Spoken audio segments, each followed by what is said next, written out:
A month before Donald J. Trump was elected president, he and his aides watched his daughter's coolly composed surface crack open. Inside Trump Tower, the candidate was preparing for a debate when an aide rushed in with news. The Washington Post was about to publish an article saying, Mr. Trump had bragged about grabbing women's private parts. As Ivanka Trump joined the others waiting to see a video of the episode, her father insisted that the description of his comments did not sound like him. When the recording finally showed he was wrong, Mr. Trump's reaction was grudging. He agreed to say he was sorry if anyone was offended.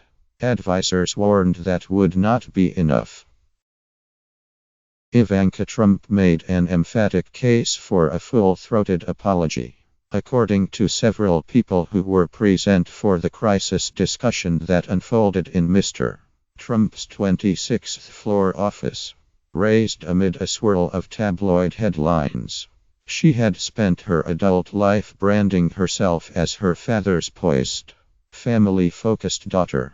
She marketed her clothing line with slogans about female empowerment, and was finishing a book on the topic. As she spoke, Mr. Trump remained unyielding.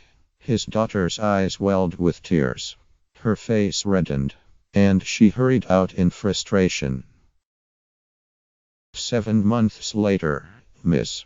Trump is her father's all-around West Wing confidant, an advisor whose portfolio appears to have few parameters, making her among the highest-ranking women in a senior staff stocked almost entirely with men. The two trade thoughts from morning until late at night, according to aides. Even though she has no government or policy experience, she plans to review some executive orders before they are signed. According to White House officials, she calls cabinet officials on issues she is interested in, recently asking the United Nations Ambassador, Nikki R. Haley, about getting humanitarian aid into Syria. She set up a weekly meeting with Steven Mnuchin, the Treasury Secretary. In interviews last week, she said she intended to act as a moderating force in an administration swept into office by nationalist sentiment. Other officials added that she had weighed in on topics including climate, deportation, education, and refugee policy. Even as Ms.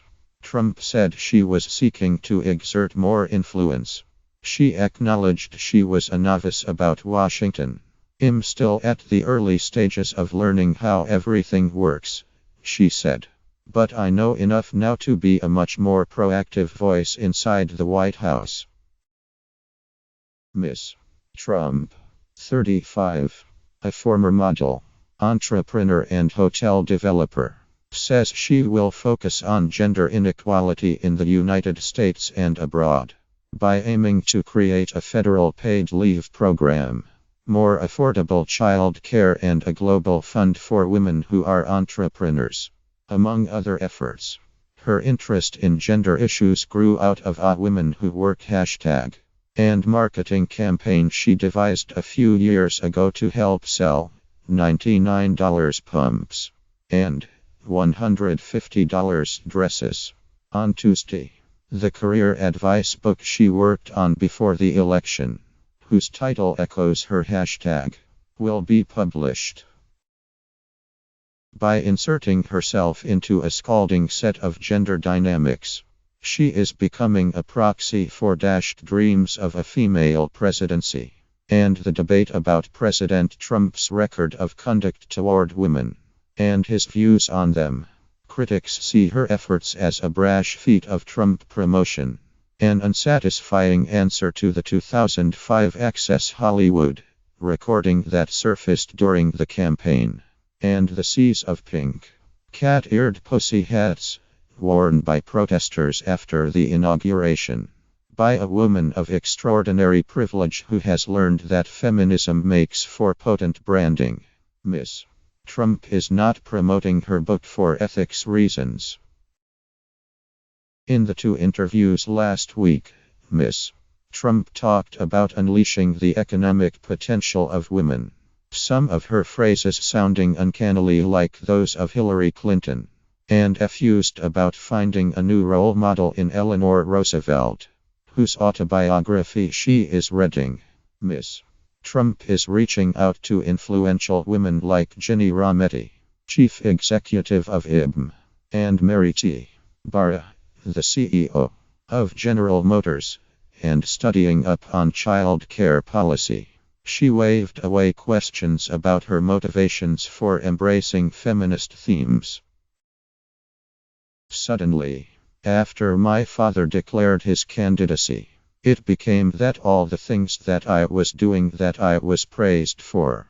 The same people, the critics, viewed them through this different lens, she said. Somehow, all the same things they applauded me for as a millennial, as a female entrepreneur, were now viewed very cynically as opportunistic. Some former employees express surprise at her new policy interest, saying she was once reluctant to grant them maternity leave. But other observers call her the administration's best hope for progress on gender issues, and say they are encouraged to see a presidential daughter and a top member of a Republican White House advocate federal paid family leave. She intends to go beyond her father's campaign pledge and push to include both fathers and mothers, according to a White House official. I hope she will go on to become a great champion in this area, said Jim Yong Kim, president of the World Bank, which is working with Ms. Trump on funding female entrepreneurs. Ultimately, the only test is whether she is able to achieve something other than personal gain, said Umber Ahmad, a banker turned baker and one of several women quoted in Ms. Trump's new book who now say they feel uneasy about being included in it. Those close to Ms. Trump say she is generally business-friendly and socially liberal, but she says that on many issues, she does not have strongly held views. In the White House, she uses corporate terms, like business plan, as much as partisan or political ones. She has one skill unmatched by almost anyone else. Family members and aides say she can effectively convey criticism to a man who often refuses it from others, and can appeal to him to change his mind. I'm his daughter. I've known him my entire life. He trusts me, she said. I don't have a hidden agenda. I'm not looking to hit him to help myself. Though their demeanors are different, she is guarded where he is unfettered. Ms. Trump is more like her father than most people realize, according to people who know them both. She has his eye for image and branding, his sensitivity to perceived criticism. They are both skilled at the art of the sale. Like him, she sometimes makes sweeping and arguably overreaching claims. She portrayed Mr. Trump as an advocate for women in last summer's convention speech, and described her brand as a stereotype-shattering movement. Like him, she appears confident she can master realms in which she has little expertise or experience. The two even speak in similar streams of superlatives. Tremendous, unbelievable. But can she influence his actions as president? In her 35 years, she has left little traceable record of challenging or changing the man who raised her. Mr. Trump did tape an apology for the Access Hollywood recording, but by then doing so had become a political necessity. Mr. Trump summons Ms. Trump to the Oval Office to ask her questions and hear her ideas. She calls him Dad, not Mr. President. If he asks his daughter about an unfamiliar subject more than twice, she will often do research so she can develop a view. Sometimes she seeks out Mr.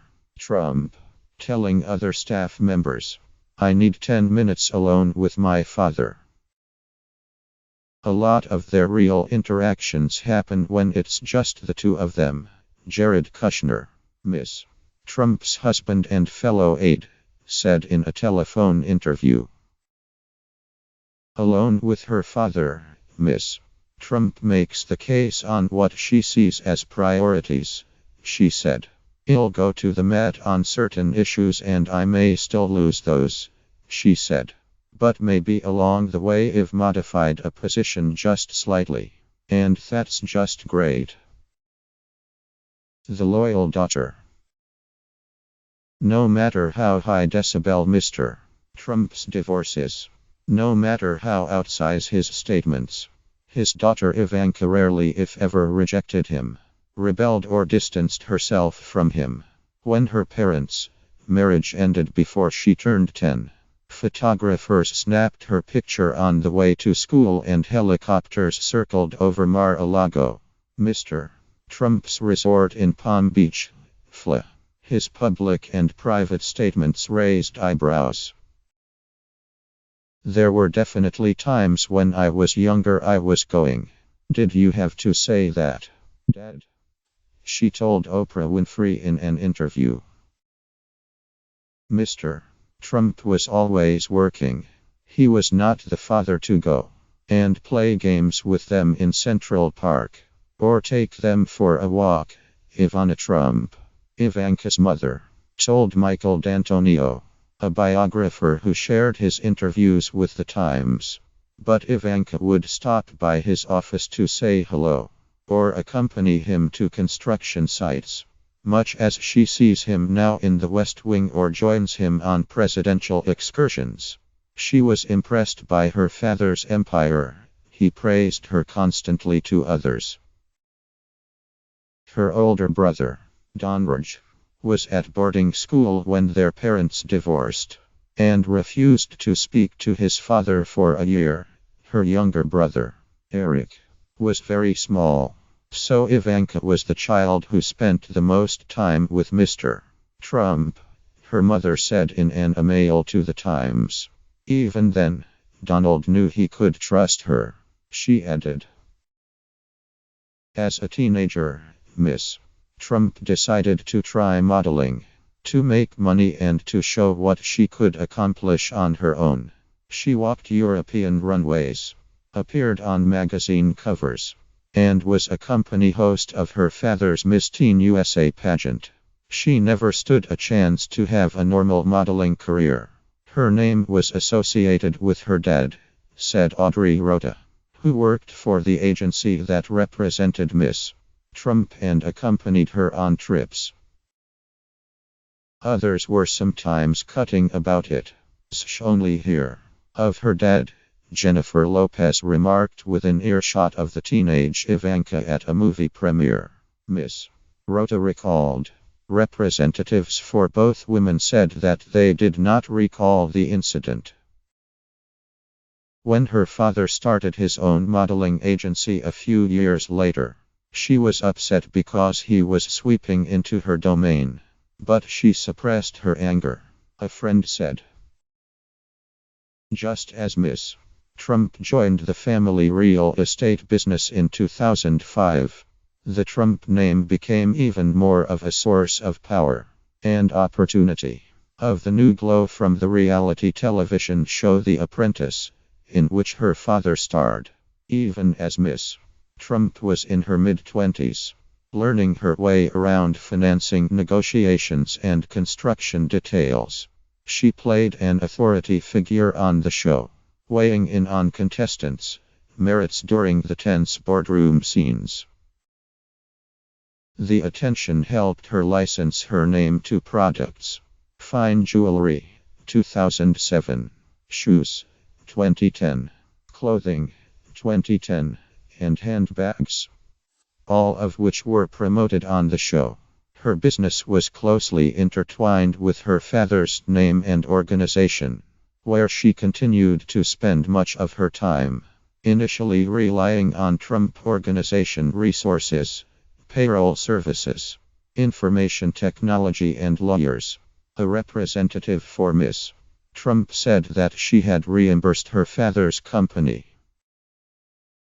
But penetrating the mass market presented a challenge. Ms. Trump's gilded life felt distant to women who shopped at Macy's. So, late in 2013, she and her husband gathered with a few employees in front of a whiteboard in their Upper East Side apartment. Sheryl Sandberg's Lean In had just topped the bestseller charts, and Ms. Trump's team wanted its own catchy yet accessible slogan. The brainstorming solidified into a new motto: Women Who Work. Cultivating an image. Ms. Trump and her team set about tailoring her image to fit the concept. An internal document lists one of her challenges as perceived as rich and unrelatable. An additional one: most of her followers on social media were men. Ms. Trump was told to post more down-to-earth pictures on her Instagram feed. Less made-up model, more mommy. She hesitated to showcase her young children, but we certainly had conversations about whether it was okay to put her kids on social media, and we felt it was important to show who she was as a whole person, said Abigail Clem, president of the Ivanka Trump brand. Her company pitched a never-made podcast that would feature Ms. Trump as a chic business guru, interviewing success stories and business feminism leaders like Ms. Sandberg and Sarah Blakely, founder of Spanx. The pitch described the supposed impact of the Women Who Work brand campaign. The outdated caricature of a working woman, minus frazzled, androgynous, and entirely one-note minus began to crack. But Ms. Trump's brand had not always lived up to its progressive image. Initially, former employees say, Ms. Trump had been reluctant to grant maternity leave, and she did not have a benefits package when she began hiring people to work for her. Marissa Kraxberger, a former executive who was pregnant when Ms. Trump offered her a job in the summer of 2013, recalled asking her future boss about paid leave. She described Ms.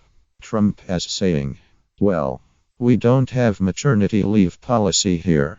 I went back to work 1 week after having my child. So that's just not something I'm used to." Ms. Kraxberger said that she and others pushed Ms. Trump to start offering a paid maternity leave policy. Ms.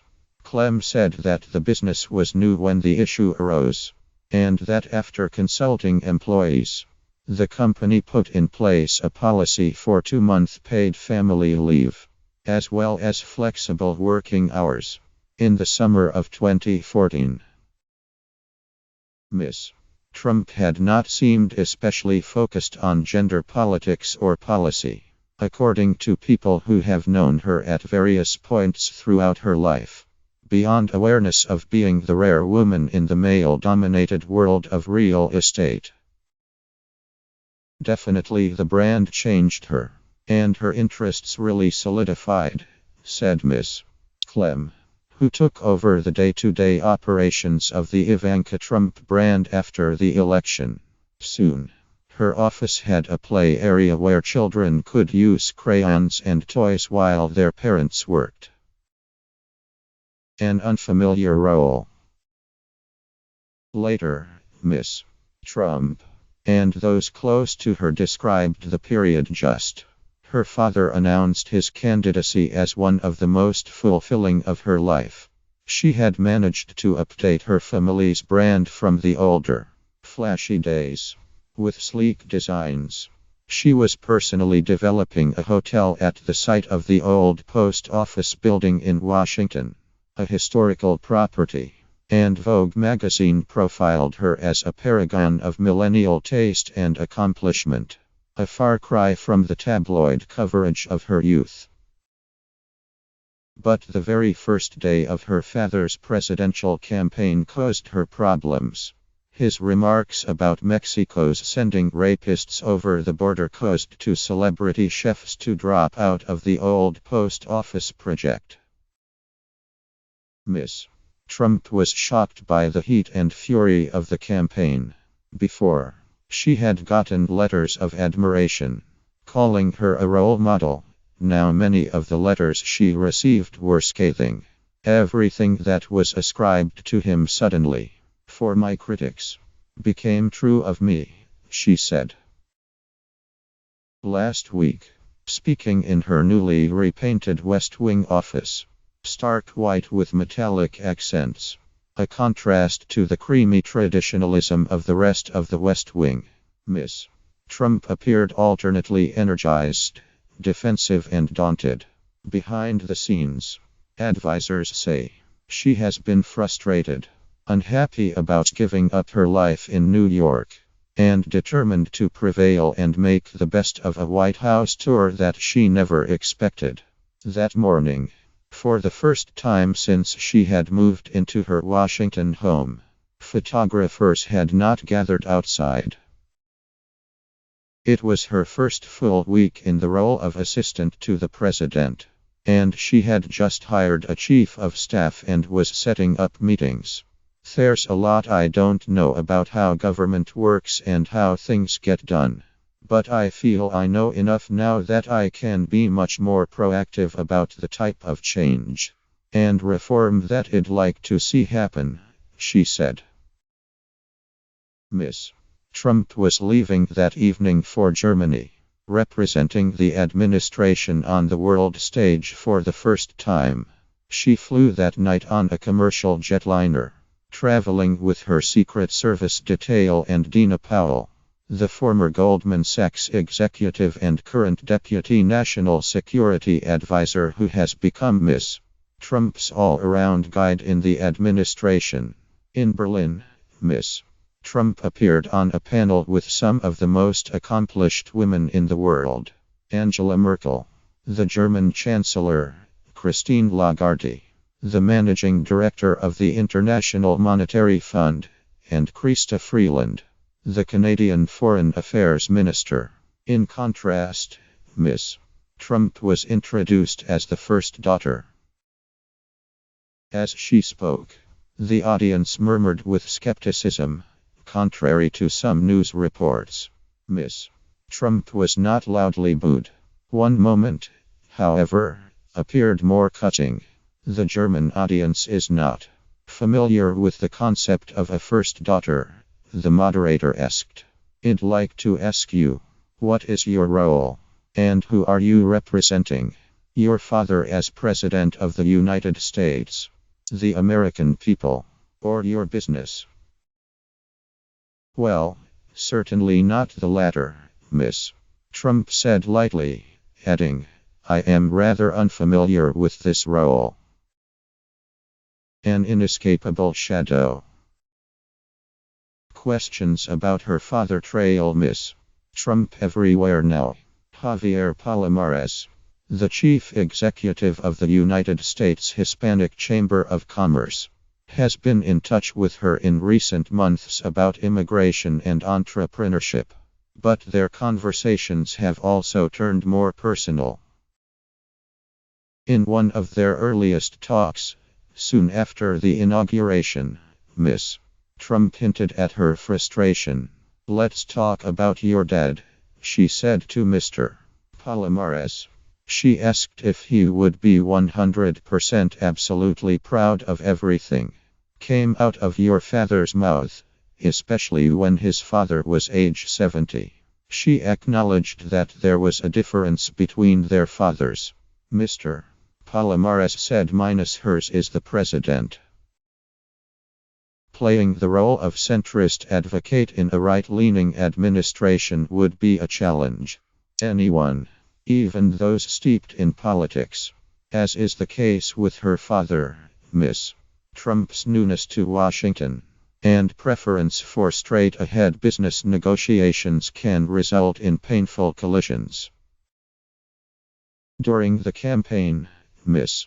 Trump successfully pushed her father to praise Planned Parenthood from a Republican debate stage. A moment created a stir at the time of the party's broad opposition to the organization's abortion services. But more recently, with congressional Republicans threatening to cut all funding to Planned Parenthood, even though the Women's Health Organization says it receives no federal funding. Abortions. Ms. Trump approached its president, Cecile Richards, with a proposal. Planned Parenthood should split into, Ms. Trump suggested, with a smaller arm to provide abortions and a larger one devoted to women's health services. White House officials said Ms. Trump was trying to find a common-sense solution amid the roar of abortion politics. But Planned Parenthood officials said they thought Ms. Trump's advice was naive, failing to understand how central reproductive choice was to the group's mission. Ms. Richards sharply criticized Ms. Trump for not publicly objecting to the Republican health care bill that failed in March, and Ms. Trump felt stung. She complained in the interview. Many advocacy groups were so wedded to the headline of the issue. Sometimes differing perspectives and new information, when brought to the table, are viewed as an inconvenience because it undermines the thesis. Despite the tension, Ms. Trump helped preserve and increase funding for women's health in the government spending deal devised over the weekend, a White House official said. But the victory may be short-lived. The coming bill would repeal the Affordable Care Act, may include a measure to strike Planned Parenthood's funding. For now, Ms. Trump acknowledges how much she has to learn and asks the public to be patient with her. I do believe that in time it'll get to the right place, she said. In the short run it'll have missteps. And, in some cases, it'll take shots that I could have avoided if I had publicly said what I think. I'm really trying to learn, she added.